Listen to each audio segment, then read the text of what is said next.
Hi everybody, it's your girl Desiree and I'm back with another video. This is my third time recording because I can talk, but I realized that I might want to keep this relatively not too long because I think over time as people get more comfortable with the things you talk about, then they may want longer videos, but I'm not really too sure if people want such long videos. So I'm going to try not to keep this one too long. I'm going to try to keep it I guess relatively um not too long. Yeah, so I'm gonna try my best. But this video, I wanted to talk about growing up unprepared for womanhood and how some of us women, we basically weren't taught certain things, or if we were, it was very minimal, and we were really not prepared for certain aspects of womanhood. And I basically got this idea because I was listening to some other women on here, and they would talk about how they were taught about things like makeup and hair and fashion and just different things that their mothers taught them. Their sisters, they had older sisters or even just younger sisters. Because I have a friend who is like the oldest sister, but she has younger sisters who know how to do hair and stuff like that. So it's very helpful that when you have women in your life that can basically teach you that from a young age, and if you have sisters as well who can also teach you that, you can learn from one another and so forth. So I have 4 points that I want to talk about, and I was thinking maybe I can do separate videos for each one of them if that's something that y'all might be interested in. But the first thing I want to talk about was basically sexuality. And sexuality is a very big thing when it comes to womanhood. A lot of women, well, I wouldn't say a lot of women, but there are many women who just were not taught about that. It wasn't a safe space to have those type of conversations. I know for me, I was raised by my grandmother and my great grandmother from a young age. My mom, she passed away when I was 10 as well. So I didn't really have a lot of those conversations with her. I remember her use me and my mom bringing up stuff about boys and stuff like that, oh, be careful of boys. And it was kind of brief here and there, but I was so young. So I don't think that we really had a lot of conversations with that. Um, But I remember in the household with my grandmother, my great grandmother, it really wasn't talked about. Um, I think other women in my life, they kind of brought it up, but it really wasn't so much practical. I think a lot of times, when you grow up in a religious home and the women around you are also religious, there's a fear too, of going too deep into it, or, it coming off as perverse or whatever. Because I know my grandmother, she was worried one time when I was in school and they were teaching us about pregnancy and menstruation and intercourse and the male anatomy and all that. We actually watched a woman giving birth. I think I was kind of graphic, maybe for the age of 10. But hey, nowadays, not even nowadays, even back then, but especially nowadays, you kind of have to kind of teach kids stuff early, especially if they're mature enough to understand, because they're being exposed to things so early, and you really want them to learn the healthy way first, so that when they're exposed to things in music or things in movies, or in my case, I was exposed to corn. I say corn because a lot of things are censored on here, but y'all know what I'm talking about when I say corn. If you don't, you don't really watch YouTube. But yeah, I was exposed to that from a young age, not in the household, definitely not, but I was exposed to that by school and peers and stuff like that. So I think that when you're exposed to things like that, and you're exposed to the music and the entertainment industry and the unhealthy ways of sexuality, the vulgar ways, the pimp like ways, the ways that are just really not healthy, unfortunately, that kind of really can distort your views of sexuality. It can distort your views of womanhood and femininity and your relationship with your body and just all that stuff. So I think that that's very important. And when you didn't have that, it can be kind of problematic. Um, so you should be able to be comfortable talking about stuff like that. You should be able to be comfortable talking about your your vagina, your breasts, different parts of your body, having those open discussions in the household, hygiene and keeping yourself, clean. And when you do start being physically active, how to keep yourself hygienic, how to take care of yourself down there, how to set boundaries. Because even if you are gonna wait till marriage and you are gonna go about things in the ways that I was raised. That was my initial plan, but that's another conversation for another day. But I don't have anything against, the whole thing of waiting until marriage, celibacy. I don't have anything against it. But I think that it needs to be more of a balanced conversation because then you're not prepared. I mean, hello, yeah, at some point you're going to be dating and the goal is to be courted before you even get to that point. So you need to be taught kind of about the practical steps along the way, and just various things that come with sexuality, not just what to expect physically, but also what to expect potentially emotionally and mentally and spiritually. I think those things are very important for women to have those conversations with girls and older girls with their sisters. Like when you have that, it makes a difference. Even if your sisters may not have experience with sex, but if they have already been dating, there's things that they're learning from maybe from their friends who are dating and having sex. Like they can really teach you a lot of things too, that you may not know at your age, or you may know it, but you may not understand like the intricate details of it. So I think that that's like really important. Also like talking freely about boundaries and love and safety and vulnerability and stuff like that, what to expect, like I just mentioned. So I think that all those conversations are important to have. Okay, moving on. The next one is beauty. So that was another thing that I actually did not. This is even more so. Like I definitely really wasn't taught how to do my hair, and as y'all already know, I have like 4C hair. My hair is very coarse, it's very kinky. I have a lot of it, it's very dense. It's low porosity, it's long. I mean, it's a lot of stuff going on in my hair, and I really wasn't taught how to take care of my hair because the women in my life didn't know how to take care of their hair either. And I think they have similar hair to me.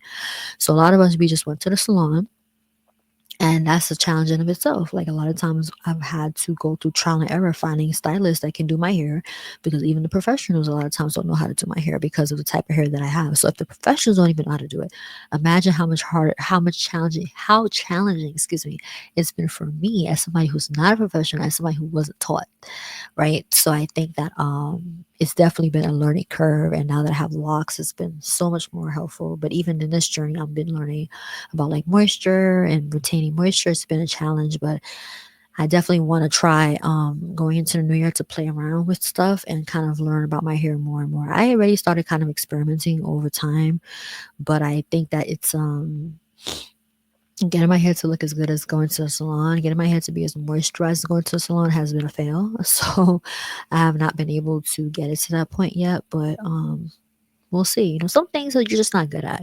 Some women were taught growing up how to do hair and all that, and they just still aren't good at it. So I think that everybody's not going to be great at it, but I want to be at to a point where at least I know how to wash my hair well, moisturize it well, so that if I can't get to the salon, I can still do it myself. I can still retwist it. It may not look as neat and as amazing as going to the salon, but at least it can look neat enough to where I can go to work with it.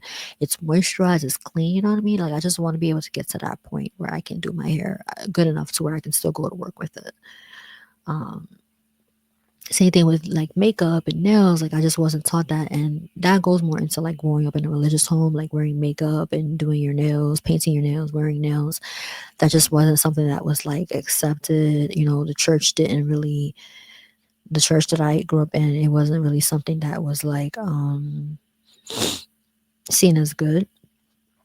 So because of that, I never learned how to like do my own nails. Like when I moved here with my godmother, like as an older teen, then I started seeing like my godmother painting her nails from time to time, and I was like, oh, that's cool. But I just never like took the time to really like practice it myself. I got frustrated. I was practicing it. It wasn't looking right. And I think I was just getting so frustrated, and I just never stuck with it. And I was trying to go to salons, but sometimes they would like damage my nails. So I really didn't do the salons consistently because a lot of times my real nails would get messed up, and I was always fearful. And that happened to me this year. I went and I got my nails done in the salon for my birthday.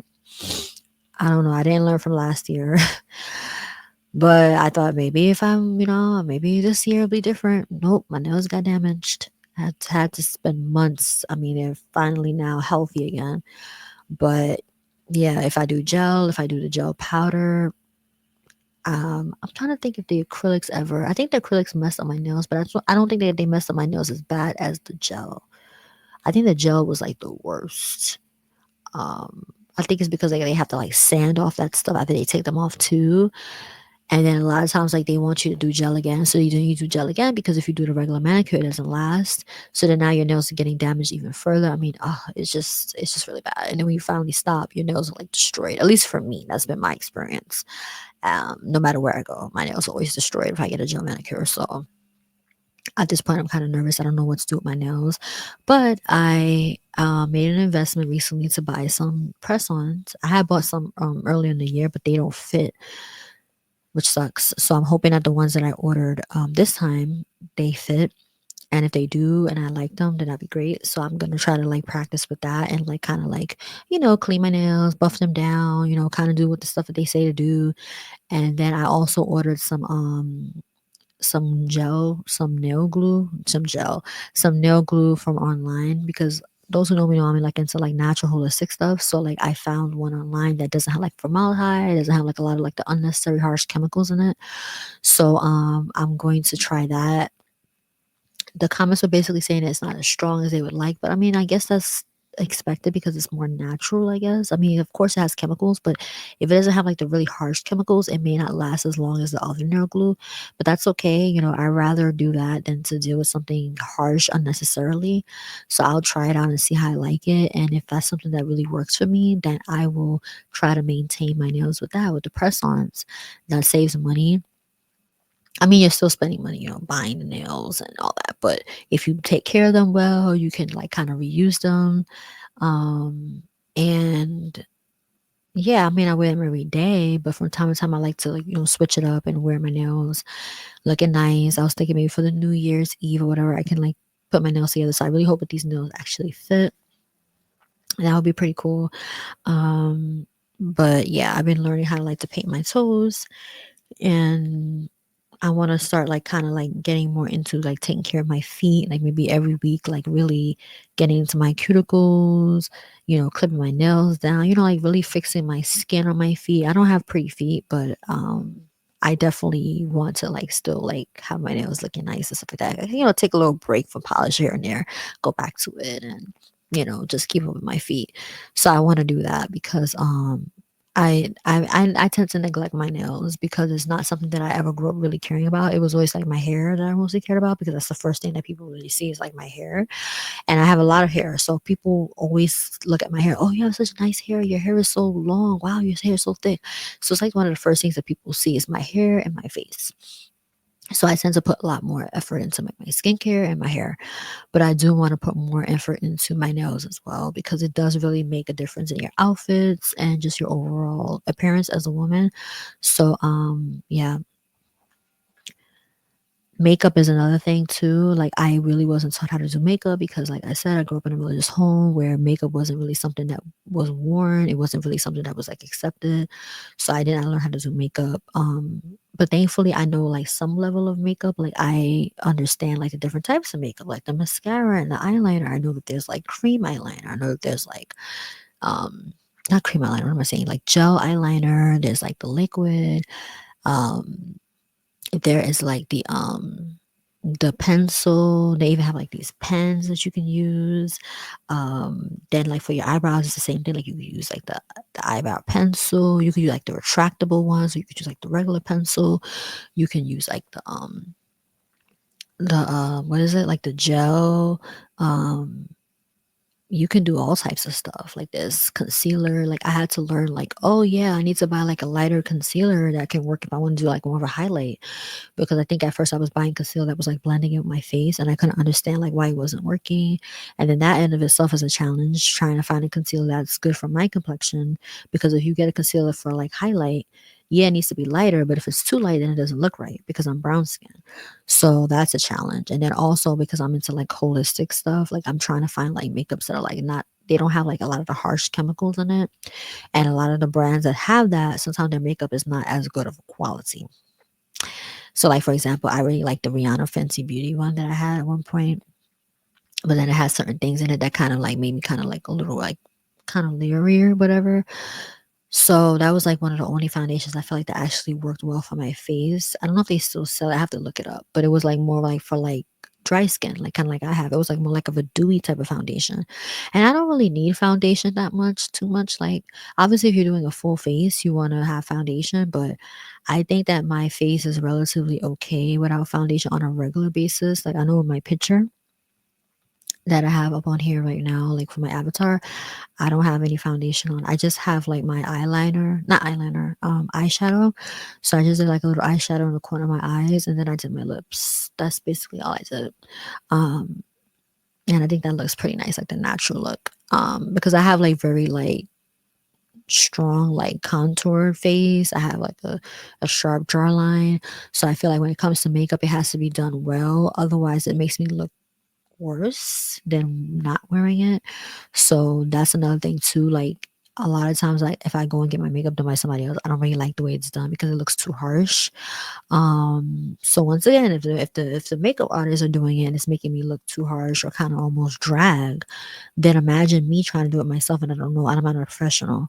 So it's like a lot of times people may be professionals, but they don't know how to do certain things that are like if you have certain features, like you have certain like you have a hair texture like mine's, or if you have a face structure like mine's, it's like it's kind of very specific. So if they don't know those specificities of that type of hair texture and that type of density, that type of porosity and thickness, then they're not going to be able to know how to do your hair properly. If they don't know the intricacies of your features on your face, then when they contour, they overdo it and they don't, you know what I mean? Like the way that they do the makeup, it just doesn't work for your face because they're doing makeup as if they're doing it for somebody else's face, not for your specific face. So that's why I want to learn also how to do certain makeups for myself because I know my face. I know my face, I know my features, and I know what works for me, what doesn't work for me, what looks too harsh. It's just a matter of me learning how to do it correctly for myself. I wish I could find that makeup artist that did my makeup many years ago when I had a photo shoot. It was a photo shoot where I was like out on the. I have to see if I can find that picture and post it one day.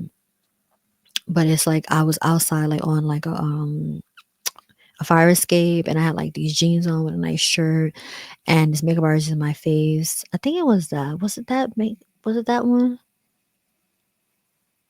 I think it was probably more than one look that day. I don't remember, but it was a makeup artist I had, and the makeup was so nice. It was so nice. Um, it could have also been the one where I did the other shoot that was like kind of like I had like these. Um, it was like more like a sexy shoot. Um, I don't remember, y'all. I'll have to see if I can find it. But I wish I could find that makeup artist because she was like the only person that ever did my makeup well. Like it's rare that I ever could find that. It's the same thing with my hair. Like it's not common that I can find somebody who can do my hair well and do it in a way where my hair is healthy. They either will over process it if it's chemicals, they will use too much heat, they will use the wrong techniques, it causes breakage, or my hair is like clean, but then it doesn't look like presentable, or it's like it's not moisturized enough. It's always something that's off. So because of that, that's what makes it hard for me to do it myself. Because, like I said, if the professionals have a hard time, then imagine me, somebody who's not a professional and somebody who doesn't have the experience doing hair and makeup. So that's why it's important to kind of learn for myself as well. They need to do a better job in beauty schools. They need to do a better job with teaching people how to do makeup and hair and stuff like that for people who have 4C hair and also for people who have facial structures like me.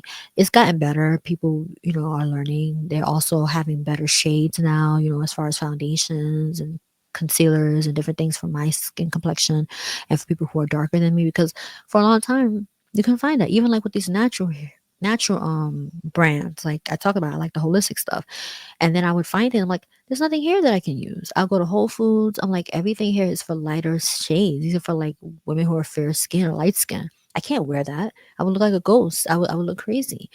I'm like, there's nothing here for my skin complexion. So then I'll go on the website, and then usually on the website I may be able to find something, but then I'm taking a risk because like, oh my gosh, I don't know if this is actually going to blend because I'm buying it from online.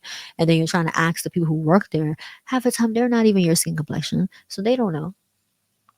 And then on top of that, how could they even explain to you anyway? Because they're not putting it on your skin. You know what I mean? So that's why it's good to go to Sephora and Ulta and places like that. But they don't always have those natural brands. So it's very challenging. It's very challenging. My hope is that those natural brands, as they're playing more and more with these formulas, they'll continue to get better as far as like the variety they have and also the quality. because like I said, the quality is not always the best. That's why sometimes I still use like my Urban Decay stuff for my eyeshadow. I have eyeshadow from the natural brand, but sometimes I don't always like the way that it goes on. I don't always feel like it blends properly. Urban Decay to me is one of the best. I haven't really tried a lot of other brands with like eyeshadow because I love Urban Decay. It's just that I like the more natural brand because it had less harsh chemicals in it, but the quality is just not the same. So that's one thing that I'm hoping as time goes on, the quality of these natural brands will improve. Especially when it comes to things like eyeliner and mascara and things you have to use on your eyes. I'm very like sensitive about like using anything that's too harsh.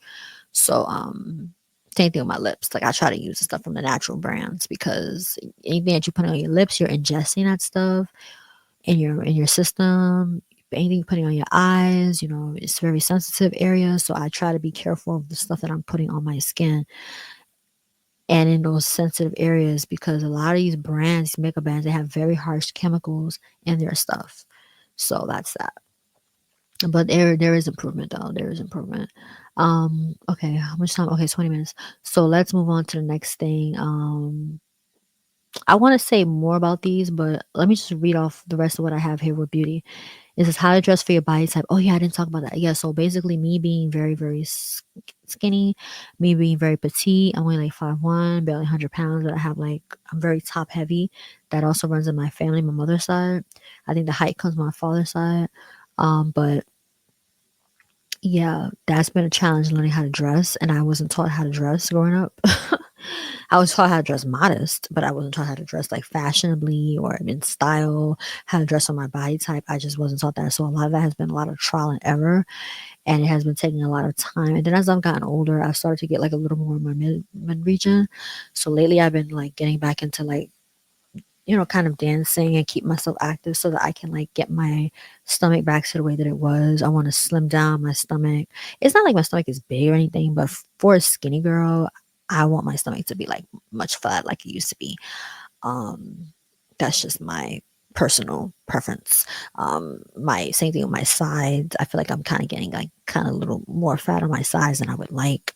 Same thing with my back. Like I really want to slim down my back. I want to slim down my sides, my obliques, and my overall waist and stomach so that it's like more, like it's more snatched. That's kind of how I want it to be. So when I wear clothes, it fits me better and it's not like looking awkward because it's already hard when you're apple shaped and you don't have like the hips and the thighs and you're top heavy. But it's even worse when you're top heavy and you're slim and you're skinny and then you have like a little pudge here and there. It's not working for me. Certain things I want to wear, I'm like, I cannot wear that because now this little bit of fat is hanging over. This little bit of fat in my back is showing. I don't, so I really want to work on like getting my body in a better shape. And that's only happened like with age. I used to be like a lot more active when I was younger, and I was a little more thin too. So I've gained like maybe 5 to 7 pounds since then. And I don't want to go back to that size, obviously. I don't want to be any more thin than I am. I actually want to gain like maybe 10 pounds or 15 pounds. So yeah, but that's one of the challenges about gaining weight. It's like you gain weight and then you run a risk of getting a midsection, especially if you're top heavy, but then you don't want to be too thin, so it's very challenging. But I wanna continue to learn. I've been learning how to dress my body type. It's been challenging because it's rare to find women as tiny as me with such big chest. That's not common. I have yet to meet a woman like that. I know she exists, but I have yet to meet her. So it's very hard to shop for clothes because a lot of clothes are either going to be too big. Most of the time they're too big because it's not common to find one my size. Period. But it's even worse when you do finally find something and then it doesn't fit your chest. And then the things that do fit my chest, like if it's extra small, sometimes it's kind of big on my body. So then it will like cover my chest, but then it'll look kind of like big on me. So I've been kind of like struggling with that lately. So I think I may need to get my stuff tailored, but that gets expensive because I would have to tailor so many things. So I would like to start learning how to like do that myself too. And that's another conversation for another day as well. Learning how to kind of like, and also having the discipline and the yeah, discipline. Because I wouldn't even say motivation, but the discipline to learn how to do those things for myself. It will save a lot of money. Um, Time, probably not, because it takes time to learn how to do that with your clothes and also doing it, but definitely money. And I want to learn it anyway, so I'm willing to do it myself. And if I don't have time, then I can take it to the cleaners and have them alter it for me, tailor it for me, I should say. And then the last thing in beauty, learning not to compare yourself basically to like other people, and minimizing having an inferiority complex. So that was something I was learning too, about having an inferiority complex. And when you basically weren't raised in a home where beauty and body image and sexuality and all those things were like taught, women around you weren't like kind of like walking in their femininity and walking in their sexuality and walking in their womanhood in that type of way to like kind of like emulate it so that you can see it. It's sometimes it can cause you to, and especially for me, because I was like called ugly from a young age. I was excluded, I was talked about a lot in school, I was mistreated all the way up until like the end of high school. Then even as a young adult, I was talked negatively about as well. Like I'll probably do a story time about the time when I had like people who I thought my friends, and they went online and basically tried to humiliate me, talking to me, calling me ugly and all these things. I never called them ugly. I never disrespected them publicly like that. Never even privately. So it was just, I just went through a lot of trauma behind that, and the whole thing about like body image and beauty and stuff like that. So unfortunately, that really had a major effect on my views of myself.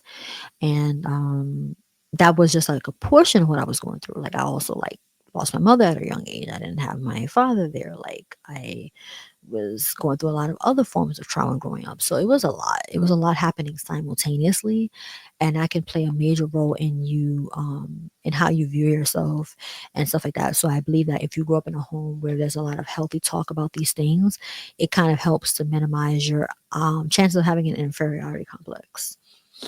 The next thing is basically socially. So being taught how to like socially climb in society, how to socially navigate society as a woman.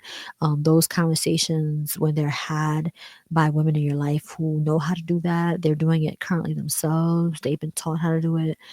I think it plays a major role in you being able to navigate as a woman in society, how to basically um how to interact in your femininity in different spaces, how to be flexible and adaptable around men and women in various different spaces. Also, how to deal with rejection, jealousy, hate, bullying, and other things around like girls growing up in school, things like that. And then also like basically learning that stuff. So when you become an adult and you have to deal with things in the workplace, or, other things when it comes to dealing with other women and stuff like that, you've learned those things from a young age, how to navigate that, how to speak up for yourself, how to set boundaries, how to not internalize certain things, how to not compare yourself to other women, or if they're comparing themselves to you, how to deal with that when they're shaming you. When they're excluding you, all those different type of things. I think that when you learn that from a young age, it's important. I know that like the women in my life, they tried their best, but a lot of time my grandmother, like she didn't really have the patience or the ability to deal with it. She went through a lot of her own traumas, and she being much older, trying to take care of me, it was difficult on her. She was sick as well. She had like a lot of health issues. So like a lot of times when I would come to her about things I was going through in school, like she just really just wasn't always like, she didn't really have a softness to her as well because of her femininity. It was really difficult for her to kind of like rest in that. Um, so a lot of times, like when she would I would come to her. She would kind of not always be as like empathetic. She would just kind of just be like, "Oh, like just ignore them. They're just jealous. Just tell the teacher, like, just ignore them. Like God loves you. Like stuff like that." It really wasn't like a safe space to really express like what I was really going through. Like my godmother, a lot of times she would go to the school and complain about it, especially in high school, because it was out of control. Like I remember there was one time like I was singing in high school, and then they like recorded me and put it up on like a website talking about how I couldn't sing. I mean, I just went through a lot of stuff. It was a lot of things. Like my godmother, I think she went to school and then they made them like take it down. So it was just like so many things I was going through, and I didn't really have that space from a young age. It starts from a young age because I moved in here when I was like maybe almost 16. And don't get me wrong, it made a major difference me moving in here with my godmother. But I think that I had already been through so much trauma by that point that it was just like, that's another conversation for another day. So it was just already so ingrained in me that it was very difficult, and it's but so much somebody can do for you at that point when you're like almost 16. Like they do their best, but a lot of like the abuse and the trauma has already been done. So it's very difficult to kind of like come out of that mindset. Um, but I think that yeah, my grandma, she tried to do the best that she could, even with the grief of my mother.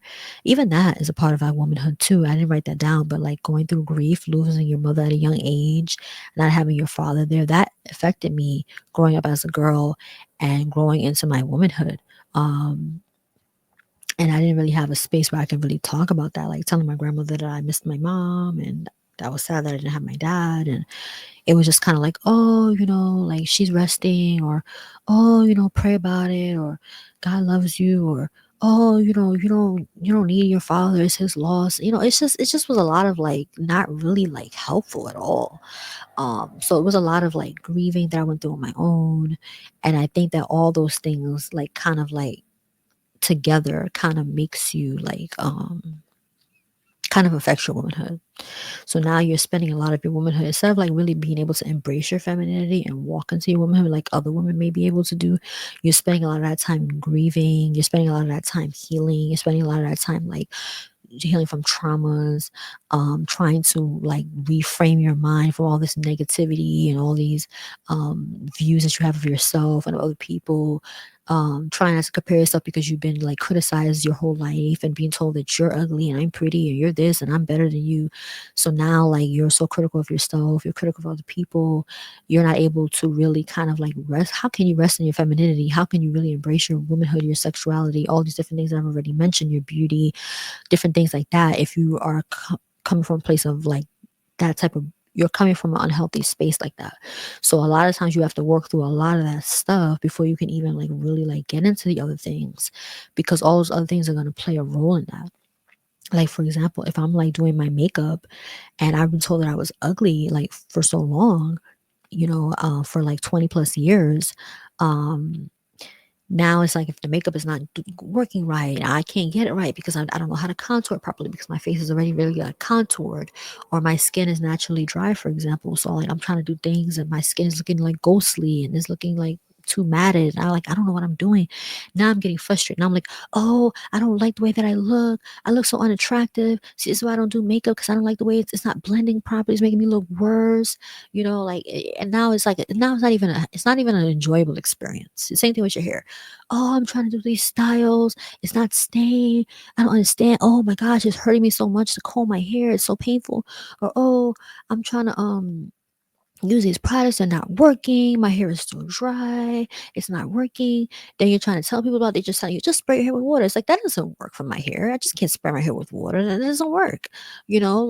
Oh, just keep practicing. I'm practicing and it's not working. And I don't want to damage my hair because it's like my hair is that actually happened to me too. I was trying to practice before when I was younger, and then my hair would get damaged. And then I would go to the salon and then the stylist would be upset because she'd be like, oh my gosh, what did you do with your hair? Your hair is shedding. It's falling out. I was like, "Oh, I was trying to wash it myself." It's like, "Yeah, don't do that because you're damaging your hair." So that was another thing. I was trying to practice and I was actually destroying my hair. So that's another thing too. I don't want to destroy my hair either. So it was like the whole experience of learning to do my hair was just actually very like I think that was actually traumatizing too, because it was like, oh my gosh, like my hair is literally falling out because I don't know what I'm doing. And then I'm being told, don't do that. Leave your hair alone because you're damaging it. So it was like, oh my gosh, like I don't have a healthy relationship now with practicing and doing things with my hair because I can literally destroy my own hair. And then, like I said, a lot of stylists and makeup artists, they don't know how to do my hair or my face. So then now it's like if I go to a professional to say, hey, can you teach me? If they don't even know what they're doing, they're trying to teach me, that's a disaster. So I would have to find somebody that actually knows how to do it and who's willing to teach me. And if I'm going to salon, they're not going to teach me how to do my hair. They're going to just do my hair. They may give me some tips, but they're not going to actually stand there and show me, though, this is what you do. Okay, now let me see you do it. That's not how the salon works. Unless maybe I hire them and I say, hey, can you come to my house and show me some things? That'd be different if they were willing to do it. I don't think a lot of them would be willing to do it because it's like that's the whole point. You're going to a stylist so they can do your hair. They're gonna lose money if you start doing it yourself. But my stylist that I have now, she actually been helpful. She was telling me like what kind of like shampoo she was using on my hair and what kind of shampoo I kind of need. And then I was showing her like some of the products I was using, and she was like, "Yeah, that's not gonna work. That stuff is too. It's not heavy enough for your hair. You need something that's gonna work for your hair because your hair is very, very coarse. It's very, very thick." So it actually kind of helped me. So then when I was like washing it myself, I was like, "Oh, I'm starting to see like some improvement. Like now it's not as dry as it was before. Like I was starting to see slight little improvements because of the tips that she was giving me." So I will suggest to do that if you have like hair that's very challenging like that, as far as you learning it, to ask questions. And they can give you little tips, like even if it's a makeup artist or really knows how to do your face, like say, "Oh yeah," because you have like really like strong contour. So when you contour, you see how I'm doing it, you got to contour it like that as opposed to this, because that will make it look too harsh. Or when you do your blush, make sure you put your blush here because of the way that your cheeks are shaped. You know what I mean? Like little things like that can actually help you, so that when you're doing it yourself, you may not be able to do it exactly like the stylist or the makeup artist because they're the professional. Maybe you will get as good, maybe not, but at least you'll be able to know the basics and be able to have it look decent because you'll learn the basics. So I think that that's kind of like important. So moving on to the next one, basically moving socially. That's another thing that basically that's another thing that some women have learned from women in their families, how to move and navigate in society. Um, Oh yeah, I already, oh my gosh, y'all. That was what I was just on. Okay, so the last part about that moving socially is how to be strategic. So how to be strategic as far as like moving in the workplace, if you want to level up and go into like higher echelon of society, if you want to like move into different like ethnic groups or different areas of society, whatever it is that you plan to do, like it's helpful when you have women in your life who've already done it and they can kind of give you tips on how to do it. That's important. Okay, and then the last thing is money. How to be self-sufficient using your femininity. How to be flexible and adaptable with your environment, and basically, I don't know what that says, but basically, like when you are. Oh yeah, and the economy. Yeah. So with the economy and the way things are now, we know a lot of things are very expensive. So being able to know how to use your femininity and use your womanhood to be able to make money and to get into certain spaces and to make moves and to gain more opportunities, I think that's very important. And if you have a woman in your life who knows how to do that and she's very good at that, then that's always helpful. But if you don't have that and you've never been taught that, it can be very difficult because now you have to learn it on your own from scratch, unless you have like friends who are doing it or you have like a sister who's doing it, like especially like older sister. But if you don't have those things, it can be very difficult. Um, being an entrepreneur, like for me, I was always taught like go to school, go to college, and like make money that way, and that's great, I guess. Like, but the problem is like things have changed a lot. So if you go to college, you're not always guaranteed like a job. Oh, excuse me. You're not always guaranteed like a job, and or if you get a job, it takes you like longer sometimes to get one, or at least one that pays well. So it's important to know various ways of making money, how to navigate, and not be without money, without a job for long periods of time. And also like if you want to, like for me personally, I want to learn how to do both. Like I want to learn how to like navigate the workplace better and earn more money better, but I also want to learn how to be entrepreneur as well. Like I want to learn how to do both. I want to be a well-rounded woman so I can know how to work for, because some people like they're great at like making money and being an entrepreneur. Like they have a YouTube channel, they have like a business, they have various different things that they do, they have multiple streams of income. But if something was to happen and they had to go get a regular job, some of them they wouldn't. I've even heard some of them say like, I don't know how I would manage because I've never worked for anybody else, or I haven't in like 10 years, and I've had all this flexibility. Like it's going to be very difficult for me to like kind of go through the whole process of it, and they haven't been in the workplace in so long, or they've never actually been in the workforce, so they don't actually know like what it looks like, and you know what I mean, like kind of like the unspoken rules of that. So I think that it's great like when you're a woman who knows how to do both, like you know about how to get a job, doing your cover letters, doing your resumes, how to interview, how to network, how to do this, how to do that while you're in the workplace, the different unspoken rules of that, but then also learning how to be entrepreneur at the same time as well. And if you do need to like leave your job, or if you do lose your job or something happens, or if you just want to go full time and do entrepreneurship full time, you know how to do that because you've already learned how to do that outside of working for somebody else. So I think that it would be great to know how to do both, but that's just my opinion. And for me personally, I want to know how to do both because you got the stability from like the regular job, but then you have like the flexibility from doing things on your own. There's not a lot of flexibility working for somebody else, at least not from the jobs that I've had. It's like you gotta like plan ahead of time when you want time off. Then when you have time off, at least for the jobs that I've had, it's like I've never been able to really take off like a whole week. And so I want to do that. I want to travel. I want to travel like overseas or something. And I may need like a week off or 2 weeks off. And it's almost impossible for me to do that. So it's important to have like a lifestyle that fits what you want. Traveling is important to me. Flexibility is important to me. Rest is important to me. And I do want to set up my life in a way where I can have those things. And currently it's very difficult for me to have those things because of the type of jobs that I've had. So I think that that's important to kind of learn that as a woman, how to navigate that. And also like how to be strategic for your future, how to navigate. Um, I don't know what that says. Oh, okay. Let me go back to the other one. How to invest in your beauty and your femininity. So that's important. Like as far as like your finances, that was something I was never taught because the women in my life, like I said, they weren't getting their nails done. They were getting their hair done, but that's about it. But they weren't getting like the nails done. They weren't going to like the spa, and then we also didn't have the money for that too. That's another thing I'll add in. I grew up in a household where we didn't have the money. We were struggling a lot, so that's another thing too. That's going to also play a role, which is why learning about the finances and learning how to use your femininity and how to earn more money and how to have multiple streams of income. That's why it's important too, for me at least, because I grew up coming from not really having anything. So I know for people who grew up having it, even for them, it's important. So imagine how much more so for somebody who didn't have those privileges. The women in my life, a lot of times they didn't have those privileges. As far as like my immediate family, that is. So I think that that's important for me because I think that it does cost money. And people say, oh, it's cheap to get your nose done. It's cheap to get your hair done. No, it's not. Not if you don't got money like that. And I don't want to go to no place in the hood that's going to destroy my nails. Now, there are some places in the hood that may be really good, but some of them are not. Some of them are not really sanitary. Some of them, you get what you pay for. Like my grandma always says, you get what you pay for. You go in there, it's not really that clean.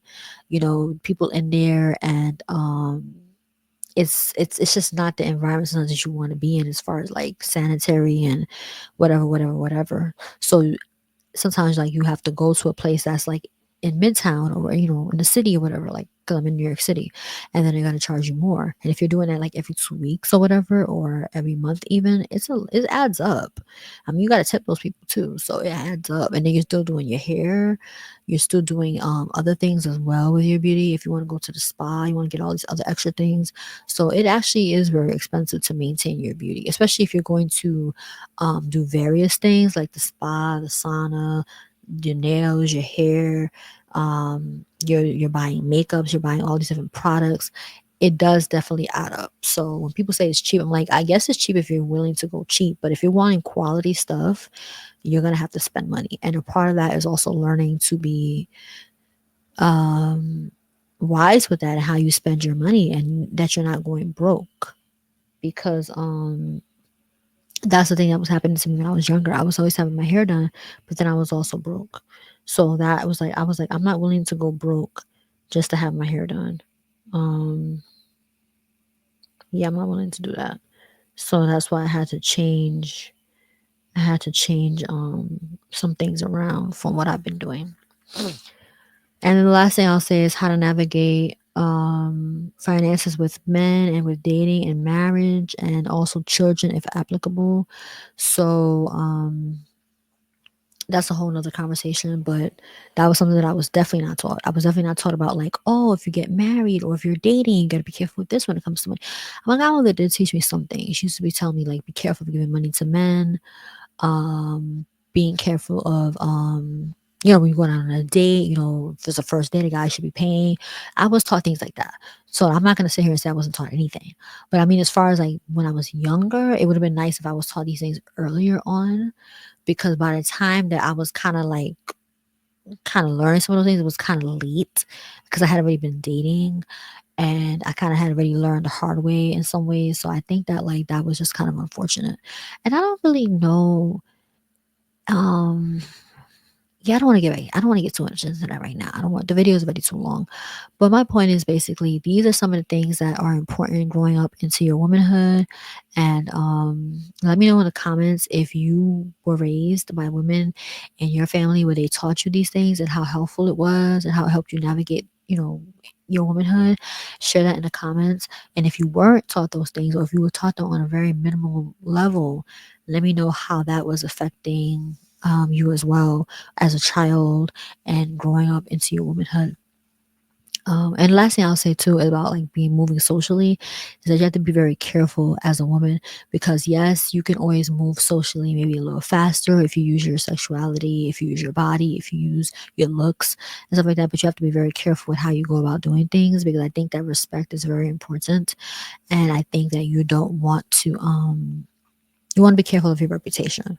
And there's a lot of women nowadays, if you notice that they're trying to clean up their reputation because they kind of, had a certain image. They were like, I don't care. I'm going to talk about all these experiences I've had with guys. I'm going to put all my business out there.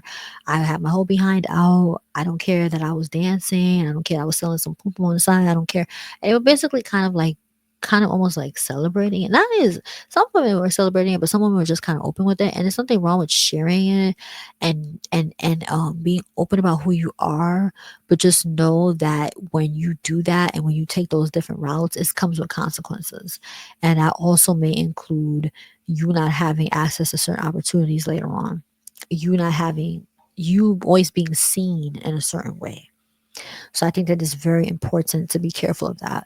And I think that's a part of also what you're taught by women who are wise when they're teaching you about how to move socially in society using your femininity and your beauty and your womanhood to get ahead in life. So I think, oh, excuse me, especially as Black women, we're not given the same grace. We're not seen in the same way um, on average when it comes to making certain mistakes coming into your womanhood. So I think that we have to be very, very strategic in the way that we move and the way that we present ourselves. And that's just unfortunate. All women should be kind of seen equally. But of course, we don't live in a utopia. If you're seen as unattractive, you're going to be treated differently as a woman than a woman who's considered to be beautiful. A woman who's considered beautiful, who has certain features, are going to be different than women who have maybe certain other features, right? So that's just the reality of the world that we live in. And a part of that, if you have women in your life that are honest with you and are wise and they are able to teach you those things, it prepares you so that you don't go out there just blindsided and you're just shocked when people treat you a certain way, or when you don't get certain opportunities in the same way as other people, or when you are dealt with, are like met with certain levels of like hate or jealousy or objection or whatever. Like you're not like so bamboozled and confused as to why people are treating you that way. You kind of understand, and you're able to kind of navigate that. So that's basically the video. The video is still very long. I try my best to keep it short, but this is just something that you kind of have to kind of talk it out. So I hope that y'all enjoy the video, and I will come back with another video. I was thinking about doing another one. Well, not just one, but doing multiple ones where I could talk about like each one of these and then just have like a separate video for each one where I talk about like sexuality in just one, beauty in just one, money in just one, socially in just one, and kind of also share like kind of like what I have done to kind of improve, being that I wasn't really taught a lot of these things in depth. So maybe that might be helpful, but let me know in the comments what you think. Like, comment, and subscribe. I never really usually say that. So yeah, do that. And thank you for listening. And I hope that this has been helpful, especially to the younger women. And I will talk to y'all again later. Take care. Bye.